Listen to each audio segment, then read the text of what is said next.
Hugh glass নামের এক পর্বতারোহী একদল শিকারীর সাথে আমেরিকার বন জঙ্গলে গিয়েছিলেন। একদিন হঠাৎ তিনি একটি বিশাল গ্রিজলি ভাল্লুকের সামনে পড়ে যান। ভাল্লুকটি তার উপর ভয়ানক আক্রমণ করে। গ্লাস একা লড়াই করে কোনোমতে ভাল্লুকটিকে মারতে পারলেও নিজে মারাত্মকভাবে জখম হন। তার সারা শরীর ক্ষতবিক্ষত হয়ে যায়, একটি পা ভেঙে যায় এবং তিনি জ্ঞান হারিয়ে ফেলেন। তার সঙ্গীরা ভেবেছিল গ্লাস আর বড়জোর কয়েক ঘন্টা বাঁচবেন। দুর্গম এলাকা হওয়ার এবং ইন্ডিয়ান আদিবাসীদের আক্রমণের ভয়ে দলের প্রধান দুজন মানুষকে দায়িত্ব দিলেন গ্লাসের মৃত্যু পর্যন্ত অপেক্ষা করতে এবং তারপর তাকে কবর দিয়ে চলে আসতে। কিন্তু সেই দুজন লোক ভয় পেয়ে এবং অধৈর্য হয়ে গ্লাসকে জীবিত অবস্থাতেই একটি অগভীর গর্তে ফেলে রেখে চলে যায়। যাওয়ার সময় তারা গ্লাসের রাইফেল, ছুরি এবং বেঁচে থাকার সব সরঞ্জাম নিয়ে যায়। কিছুক্ষণ পর গ্লাসের জ্ঞান ফেরে। তিনি আবিষ্কার করেন যে তিনি একা, সম্পূর্ণ নিরস্ত্র, শরীর লার্ভা ও পোকায় ছেয়ে গেছে এবং তার সঙ্গীরা তাকে মৃত্যুর মুখে ফেলে চলে গেছে।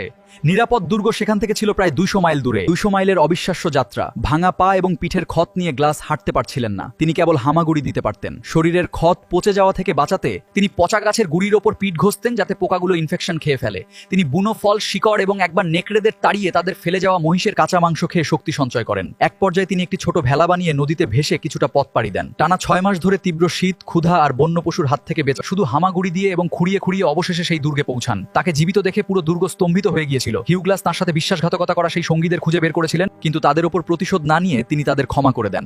মানুষের ইচ্ছাশক্তি যে কতটা শক্তিশালী হতে পারে, হিউ গ্লাসের এই অবিশ্বাস্য বেঁচে থাকার গল্প তারই এক জ্বলন্ত প্রমাণ। ভিডিওটি ভালো লাগলে একটি লাইক দিয়ে এরকম আরও ভিডিওর জন্য ফলো অথবা সাবস্ক্রাইব করে রাখতে পারেন।